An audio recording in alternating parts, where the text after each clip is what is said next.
Naganap na po, may bago na tayong Senate President. Isa lang po pakiusap ko sa dating majority na pinangungunahan po ni Tuta Soto at saka ni Ping Lacson. Move on na kayo. Tanggapin niyo na may bagong minority, kayo na ang bagong minority. Move on na rin Kiko, Reza Ontiveros. Move on na kayo. Kasi nagbotohan na. Mga kapwa ninyo senador ang bumoto, no? Okay, may konting drama pa po. Dahil nariyan si Bato at si Bato po, alam kong gigil kayo kay Bato dahil unexpectedly si Bato po ay dumating. Sabi nga ni Tito Soto, hindi niya in-expect si Bato na dumating kasi alam nila huhulihin si Bato. Alam din po ni Bato na huhulihin siya kaya yung ginawa niya po ayon mismo sa NBI, para lang po mabuo yung kwento paano nakapasok si Bato. Nakiangkas sa isang hindi pinangalanang senador, si Bato, nagtago. Nung nagsimula na po yung session, tsaka po siya bumaba ng sasakyan at doon na nga po naganap yung tangkang panghuhuli at yung habulan, yung paghabol kay Bato nitong operatiba ng NBI. Okay, so alam na po natin yan lahat, matramang kinumpronta ni Bato yung kanyang mga kasamahan. Pinapalo yung lamesa ni Erwin Tulfo na hindi nakapalag. Pinapaliwanag ni Bato. Alam mo Bato, Senator Bato, payo ko lang sa'yo, wala naman naniniwala sa mainstream media. Huwag ka na ring magpadala sa mga pambubuyo nila. Binubuyo ka lang ng mga yan eh. Okay, matapang po si Bato. Pero ang gusto pong palabasin ito nila Mel Tiangco na hindi gumaya kay Jason Sa na at saka si Karen Davila, si Arnold Clavio at lahat po ng mainstream media maliban sa SMNI. Ang gusto po nilang palabasin lahat ng mga sikat na mainstream media, pati yung print media, si Bato po ay duwag. Galing po kanino yan? Dito po kala same people, kala De Lima, kay Trillanes, at sa kung sino-sino pang mga vlogger slash attorney, no?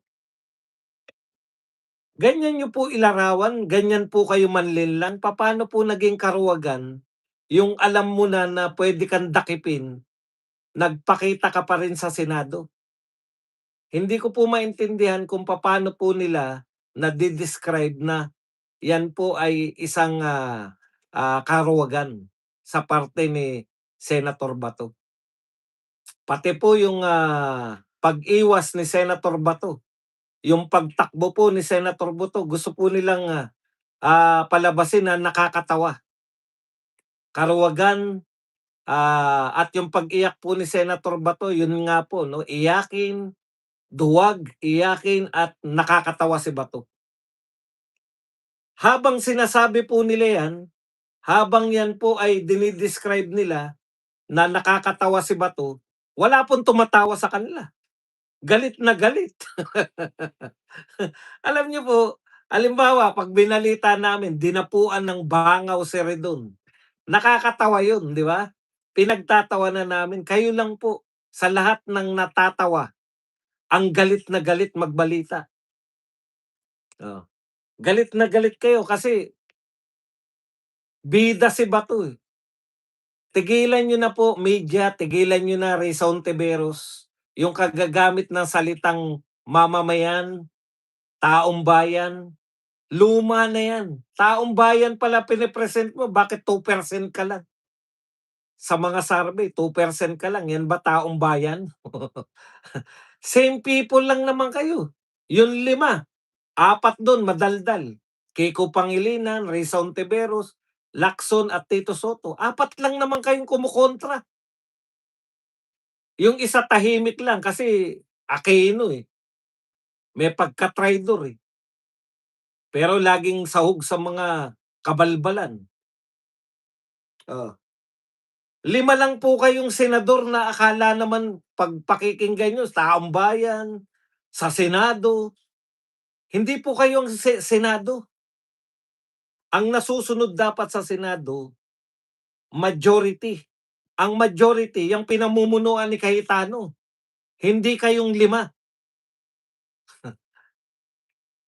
Nagkakagulo, sana raw maiayos yung Senado, eh, kayo lang naman ang gugulo sa Senado. Kung tinanggap ninyo ng maayos yung bagong liderato, wala namang gulo. Kung tinatanggap ninyo yung mga resolusyon ng majority, may resolusyon kayo, eh. Kung hindi niyo po igagalang yung resolution niyo, sinasabi niyong mali yung resolution niyo na ipagtanggol ang, kapwa niyo senador laban sa mga dayuhang, puwersa katulad ng ICC, eh, meron po tayong Supreme Court na puwede niyong takbuhan. Kasi majority po ang bumoto diyan. May pinag-uusapan pa, bakit daw nakasama siya. Si Lacson, sabi ni Lacson, "Ba't nakasama ako diyan, hindi naman ako bumoto."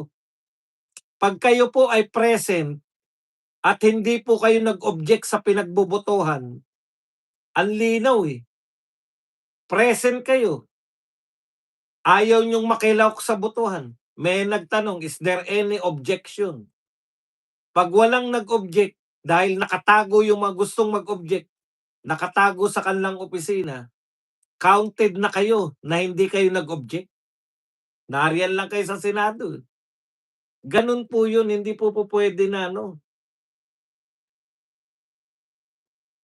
Alam niyo, ano ang nakakatawa? Okey lang sana kung sinasabi yung nakakatawa si Bato, tawa kayo ng tawa. Eh, habang sinasabi niyong nakakatawa si Bato, bakit tumatakbo ng gano'n? Eh, galit na galit kayo nung sinasabi, nakakatawa si Bato, bakit siya tumatakbo? Putangina, nanggigigil kayo sa galit, tapos nakakatawa?